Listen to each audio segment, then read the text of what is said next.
Good day everyone. Salamat sa Ginoo sa privilege liwat na makalandong dito sa iyang tulong. And I want to bring you in the book of Lamentations, chapter 3. And I want to read from verse 22 to verse 26. It is of the Lord's mercies that we are not consumed, because His compassions fail not. They are new every morning, great is thy faithfulness. The Lord is my portion, saith my soul. Therefore will I hope in Him. The Lord is good unto them that wait for Him, to the soul that seeketh Him. It is good that a man should both hope and quietly wait for the salvation of the Lord. Ang Ginoo magpakamaayo gid sa iyang pulong. Ang ini nga dinalan sa pulong sa Ginoo magdala sa aton kag magapadumdum sa aton about truths behind God's faithfulness.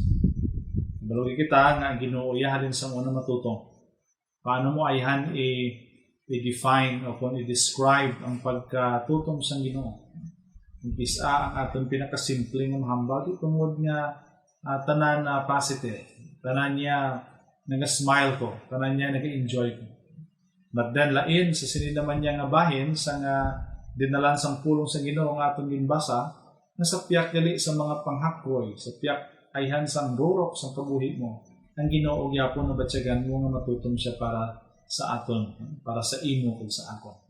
So ang ini nga Lamentations chapter 3, luyag ko i-share sa inyo from verse 18. Kag makita naton diri kung paano ang writer nagahatag man sang iyang balatyagon kag palanawon sa pag-atubang niya sa sining mga circumstansya or affliction sa iyang kabuhi.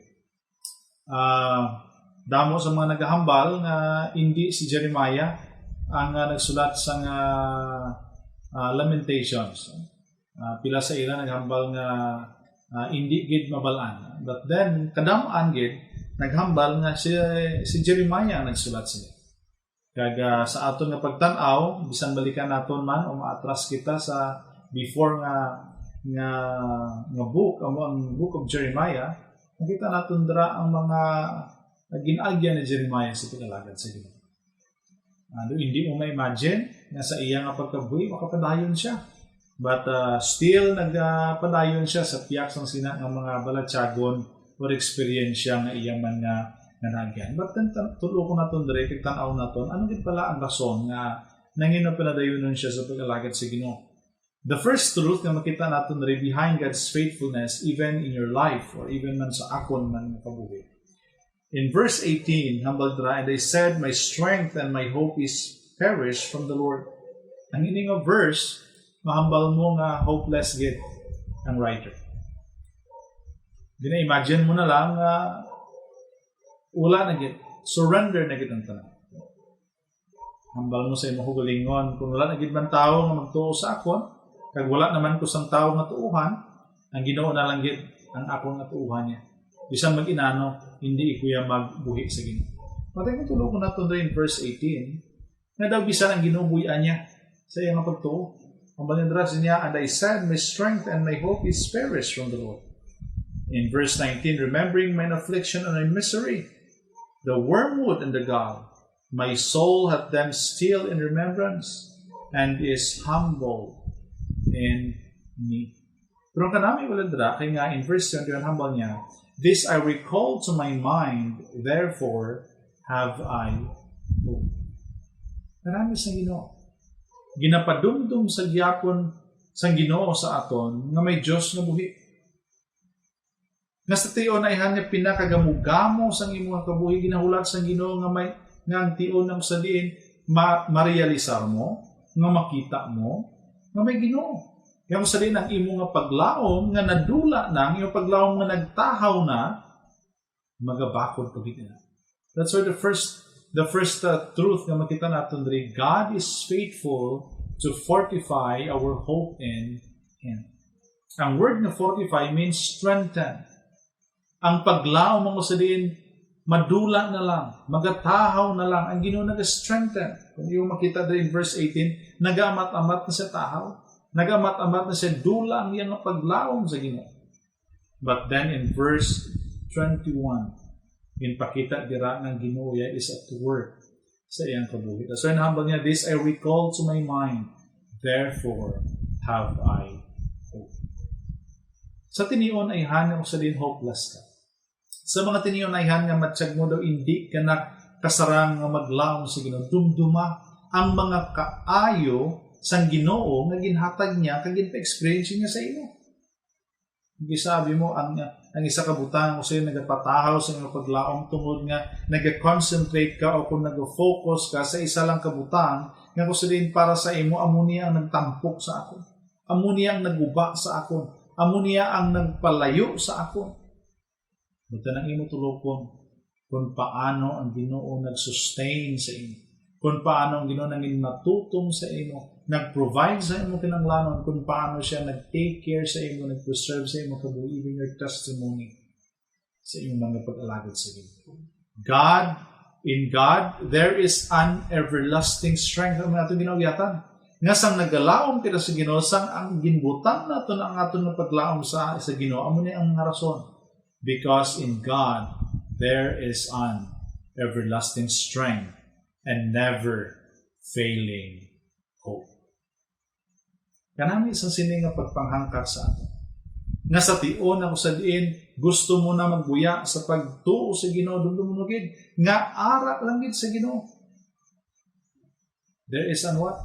Everlasting strength. Never failing hope. Sino ay na ehensya? Sino ay nga institusyon nga makambal sa imo? Kadto ka di sa amon. Upod ka di sa amon. Kaya may ara diri everlasting strength and never failing hope. Sino ay makambal sila? Maybe there are people, maybe there are groups na mahambal na ati. Amo ni may ara kami. But then at the end of the day, mahambal ka ay istorya lang nila. But then ang Ginoo yang when he said this, ang tanan katupa, ang tanan na experience yan.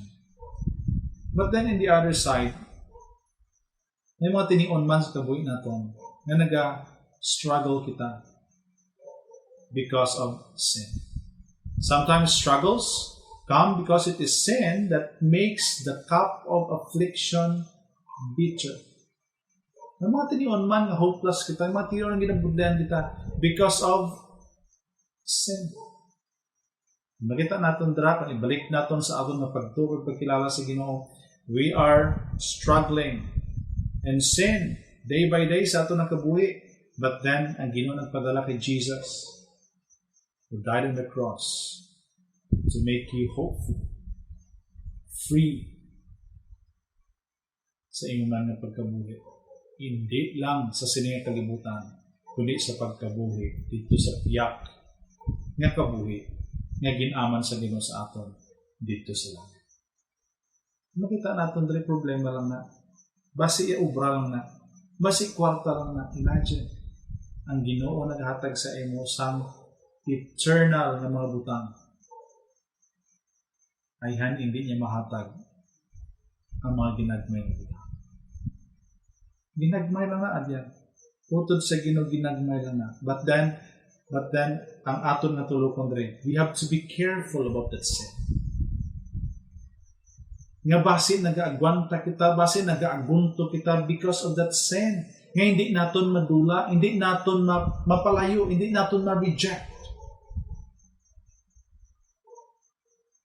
That's why ang aton nga cup of affliction, nangin ano pa siya?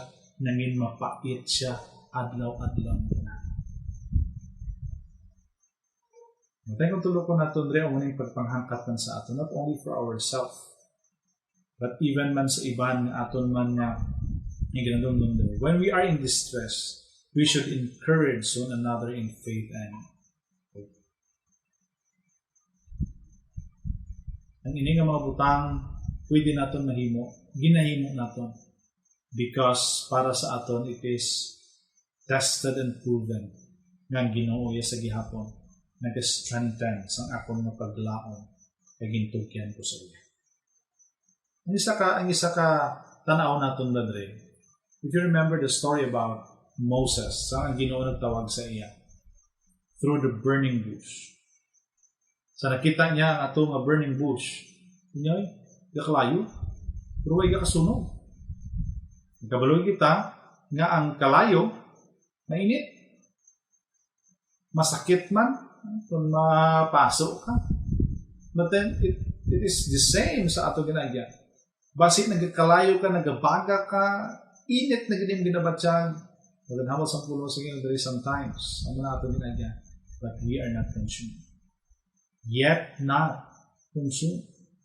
Kasi ginhambal ni Dra in verse 22, it is of the Lord's mercies that we are not consumed because His compassions fail not. Kita mo Dra? The promise, the assurance, the mercy of God that never ends. Nagabatyag ka. Kaysa imo nga pagbatyag, gusto sa Ginoo nga marealisar mo nga magdangop ka sa iya, magsalig ka sa iya. Hindi gusto sa Ginoo nga makita natin dali. Wala niya ginaalaw kung sabihin nga sang ara ka, nagabatyag ka, sang kapait, gaka deteriorate ka na lang, gaka guba ka na lang. Wala. Ginaalaw niya mangyapon na magtindog ka. Ginapaagi niya lang kita sa baga, ginapaagi niya lang kita sa kalayo. Because He wants us to be what? Purified. Sa daag na watanan. In Jeremiah 29:11, for I know the thoughts that I think toward you, saith the Lord, thoughts of peace and not of evil, to give you an expected. Kung kasi hindi kita insindi, nga Ginoo mo nga ako ginagyan man, but then, ibutang natin sa atong po sa una-una, ang Ginoo matutom, ang Ginoo ginalaw niyang ini nga mga sitwasyon for me to realize nga siya may ara sa may pinakamatahong na plano sa kabutan. Ambal ganin sa aton mga halambalang mothers knows best. But you know, I want to tell you, our God knows the very best in your life. Ambal sa isa kantas niya, Lord, I know your way is best for me. It is a simple statement that shows surrendered life, humbleness. Lord, not me. Kunangin successful man ko, tungod sa ginagyan ko before, tungod nga kabudlayan ng ako nangagyan, it's not about me. It's all about your faithfulness. Because you are faithful, you never allowed me to be consumed during the time. Isa pag bakabako, kung mabudlay mo, nimpian na ito sige na injured ka o kung nanaway ka nakatapos. Batin nga bisan sa ano ka budlay yung ginagyan mo, bisan nga sa una nag-eskwila ka, nag-ubra ka, eskwila, ubra, matsyag mo daw, wala ka na nag-agi nga bata, wala ka naka-ubra, wala ka nakampang, I mean. Yes, ginalaw ka sa Ginoo. Naman ang sina, and yet, not consumed, because He has a wonderful plan in your life. The same. In our church, damo man sa mga ginaagyan ng mga pagtilaw. Damo man sa mga agyan nga hindi ko maintindihan nga, Ginoo. Nga! Natin isa lang kitang naman sa Ginoo. Hindi how only. But then, what? What, Lord? What is the best plan that you prepared for me? That you prepared for our church? Ano na natin doon? That's why nag-abot na kita in this 93rd year of God's faithfulness. Ano yung number niya, Dre? It is of the Lord's mercies that we are not consumed because His compassions fail not. Ang kanami pag-idre, in-promise niya sa aton habang they are new every morning. Great is thy faithfulness. Great is thy faithfulness. In Romans 15:13, now the God of hope fill you with all joy and peace in believing, that ye may abound in hope through the power of the Holy Ghost. Karami, no? Fill you with all joy and peace in believing, that ye may abound in hope. Through what? The power of the Holy Ghost. Ang Ginoo lang yun. Siya lang din makahatag sa atin. Siya lang gid makahimo sang tanan para sa aton. Nya para sa aton amo ning pinaka-best para sa aton. And number 2 nga makita naton diri nga truth, not only God is faithful to fortify our hope in Him. May ara siya sang gusto man ihatag sa aton. Number 2, God is faithful to base our dependence on Him. I like the word base. Ang word na base, very important, especially sa mga military. Hindi pwede nga ang mga military wala sila sa base camp. Dira ang refuel, dira iya ang armory, dira iya ang training ground possible, kag dira nag-prepare sang plan sa kung ano man nga ilay ang ginaplan. Amo na importante ang base. Kag that's why ang iban mga dagkong mga nasyon nagapangita pagin sa iban nga mga possibility nga lugar nga makahimo nga sa base. But kung tulo ko naton diri kung isa ang kakatabo hindi iya amuna ang gusto nga matabo sang gobyerno. Kung isa ang instead ang kakatabo nagadugang gasto. Maten amo na iya ang tawhanon kag diri sa kalibutan nga katabo. Para madamo base, para madamo sa lugar o sa para mahambal mo nga powerful ka. Matin isa lang gid handom sa Ginoo sa aton to base our dependence on Him. Isa lang, but very reliable, very powerful. At mahambal mo gid nga kung ibase ko ang ako niya nga pagsalig, pagtuo sa Ginoo, kabalugid ko nga bisan ano pa dra hindi niya makatayo sa ako niya nga pagkabuhi. Kasi while trouble is prolonged and deliverance is deferred, we must patiently wait on the Lord. May humble 3 in verse 25. Kanami ginhambal the Lord is good unto them that wait for Him, to the soul that seeketh Him. Dua ko words na ginhambal niya dra. Una-una is the word wait and the word seek or seeketh. Pero isa lang gid na ang address na kay sino lang gid sa Ginoo lang. Hambal niya dra in verse 25, wait for Him, that is God, to the soul that seeketh Him. Ginoo lang yun. But then, kung balikan natin ang first parts of verse 25, the Lord is good. Mangin maayo ang Ginoo, mangin matutom ang Ginoo, kung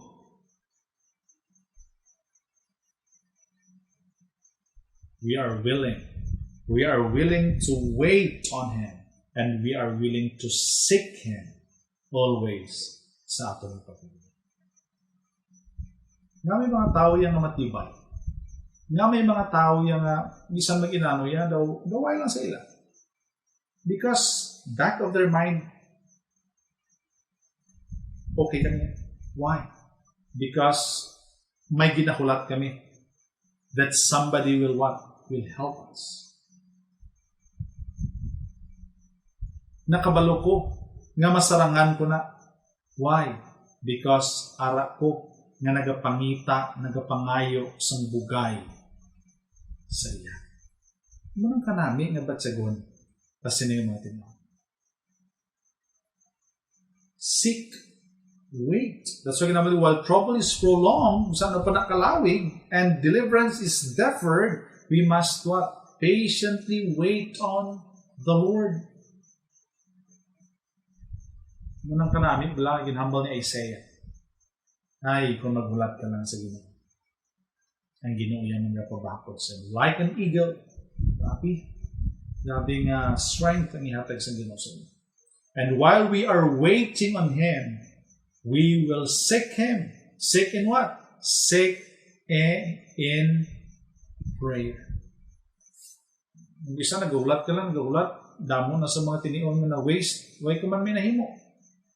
Ang sadya pa yung isa, kaya nagahulat ka, nagapumod ka pa. Hindi nayaan mo ang paghulat. If you remember the story of Hannah, sang ang Ginoo nagahatag sang iya gina-desire, but before sina, anong ginimo niya? Patiently praying dito sa temple. Nagakadto siya dito, adlaw-adlaw gid. Muti ko makita mo dira. Nga sa paghulat niya nga, ang Ginoo magahatag sa iya, kay nagapati siya nga, Ginoo lang din magahatag sa ginimo niya. Waiting with prayer. So, muna sa aton. Nga ginahandom sa Ginoo sa aton, Dre, while we are waiting on Him, that God has something to do in our lives, we should what? We should seek Him in prayer. How prayerful are you? Nanging prayerful ka lang tungkol sa COVID niya eh. Ito daw, hindi ka nakagwa, dumadulaan ka trabaho. I tell you, ang ining gusto sa Ginoo sa aton. If we believe, nga ginhambal dira sa pulong sa Ginoo, His faithfulness are new every morning, hambal dira. Dapat aton manihimuon sa Ginoo. Adlaw-adlaw man. Nga pagpasalamat, nga pagdaya sa Ginoo. Ginhambal niya dira sa niya, those who seek or call on God will find good things, positive results, blessings, and hope that will end well and last. Marami sa ginhambal niya diri. Those who seek or call on God will find good things, positive results, blessings, and hope that will end well and last. Sabi na. In Matthew 11:28, at sa ginhambal sa pulong sa Ginoo, come unto me, all ye that labor and are heavy laden, and I will give you rest. Depend on Him. Kahadto ka sa Ginoo, isik mo ang Ginoo, the same. Ginhambal niya dra. Matthew 6:33, but seek ye first the kingdom of God, and His righteousness, and all these things shall be added unto you. Instead yung kisa nga seek the kingdom, naliga dambal sa nga sa isa ka nabatian ko sa inyo ang ibanbi, instead nga seek the kingdom, ang unang ginahimon laya seek the pinggan. Unahan ang nag-provide kay kung unahon mo nag-provide ang iya provision arap. Isa ato na una ya ang provision. Ay ka pagani ka palapit sa Ginoo, ay ka pagani ka pangamuyo sa Ginoo, pila ka na ito mga ayos ang sap. Pagkabot sa uli nang puli ka na sinalubon. Kaya wala man na ginhatag sa inyo. And then, ang Ginoo matutong din, kabalo siya kung paano at kung anong intinalang.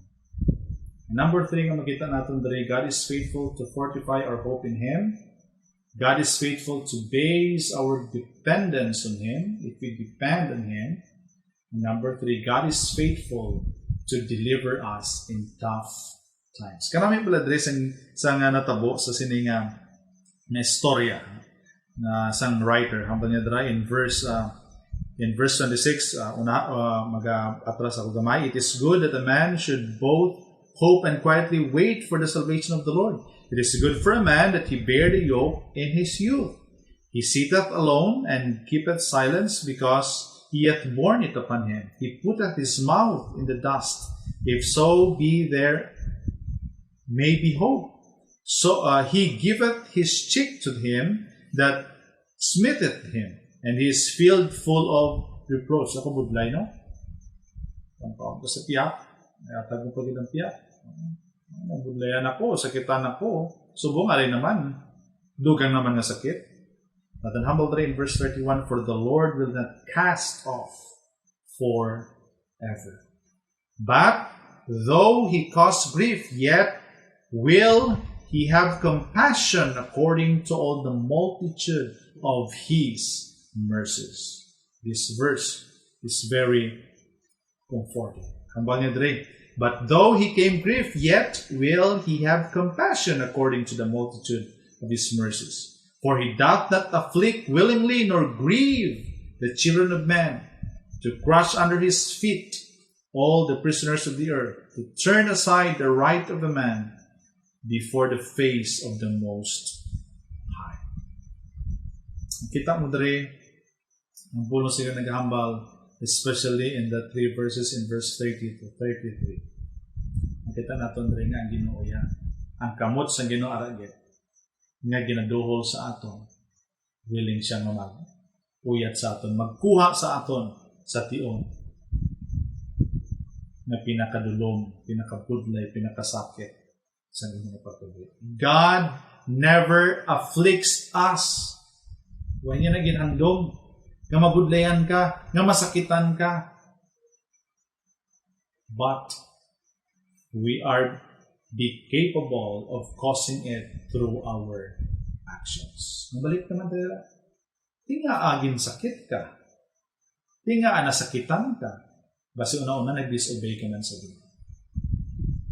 Kung ka nakipula sa Ginoo, dali kay nga, bisan ano nga disobedience natin sa Ginoo. Ang word pala na repentant. Kung ara ina sa aton, nga kita nga tao, willing gid magpalapit sa Ginoo. To repent that wickedness nga aton ginhimo, kabalo kita, that the mercies of God are kept. The same sa ginhambal ni Dra. Ginhambal ni Dra in verse 32, but though he caused grief, yet will he have compassion according to the multitude of his mercies. He does not afflict us with pleasure. Kabalo ka, hindi mo na pamangguton, Ginoo ba siya nagsala ka lang nga ako ha? Ang Ginoo wala nagsala. May mga rason behind. Kag ginbutangin na, ginhatag na, hindi nga para kadlawan ka, hindi nga para hampangan ka. Kaya gusto niya nga may makita ka, may magtalupanggan ka between your relationship in Him. The third here, makita natin dahil, He retains, ang kanaming dahil ang He retains His kindness for all His people even when He afflicts them. I like this word, retain. Nagkisa nga aton nga mahimo, withdraw. Hindi na ko budlay na. Kay karon pag liwataw naman liwat. Natin, balik lang gyapon dali. Ang Ginoo mag-retain gyapon sang iya nga support sang iya group na sinuna. If you have that word, repentant. In 2 Corinthians 12:10, therefore I take pleasure in infirmities, in reproaches, in necessities, in persecutions, ni Apostle Paul, in distresses for Christ's sake. For when I am weak, then I am strong. Amo ning ginayatan na ni Apostle Paul. Kag aton man nga pag-uyatan sunod. For when I am weak, then I am strong. Hindi natin makita na ang kamot sa Ginoo nag-aalay-ay gid sa aton. Ang kamot sa Ginoo yan nag-care sa aton, hindi nga nag-hit sa aton. But then ara siya willing to help, willing to give us relief sa kung sino man sa aton, kag sa aton tanan na kung kisa may ginaagyan na kabiglaan sa pagbuhay natin. That is His faithfulness. But then the response, ano aton pwede hinuha? Sa 2 months, maybe mag-abot na 3 months, anong aton na response sa Ginoo? Ano na dre? Acknowledge that God is our all in all. Wala na sa iba. Number 2, be thankful because He gave us grace instead of destruction. Tani sa COVID, ganyan, masakit na ta, gin COVID na ta, gin pamatay na ta. Pero still, yet, we are not consumed. Why? Because His compassions fail. That is what? New every morning. Be thankful. Pasalamat kita sa Ginoo. And then, praise Him for His unending faithfulness to us. Masya ginambal yan new every morning. Ang Ambal nila during sang sininga COVID na pandemic. Okay? At tapos, why na sang sap. Pero ang grace ng Ginoo, ang faithfulness ng Ginoo, knew everyone. I hope and I pray na sa sininga tion, makita natin, inuwat sa tagid natin, ang kaayos ng Ginoo, ay ma-encourage pa kita sa pag-alagad sa iya. Hindi pa naman. Ginoo, salamat din sa iyong pulong. Salamat sa kalipay ng ginhatag sa amin. Thank you for your mercy, for your grace, for your faithfulness, na kung sa diin unending. May pangamang pag-alagad sa imo, even our hope, hindi man Ginoo magkaunta. Ang kapadayon ini, till you comes. Bless each one of us. Bless your word in our hearts. Bless our families. Bless all of us, Father, even our government, because sa giyapon ipapamayan. The community that we have, because sa giyapon ipabless. We commit to you our time, our remaining time, sa siningang mga tinion, even with our activities sa siningang tinion. Salig naman ang tanan with thanksgiving. In Jesus' name.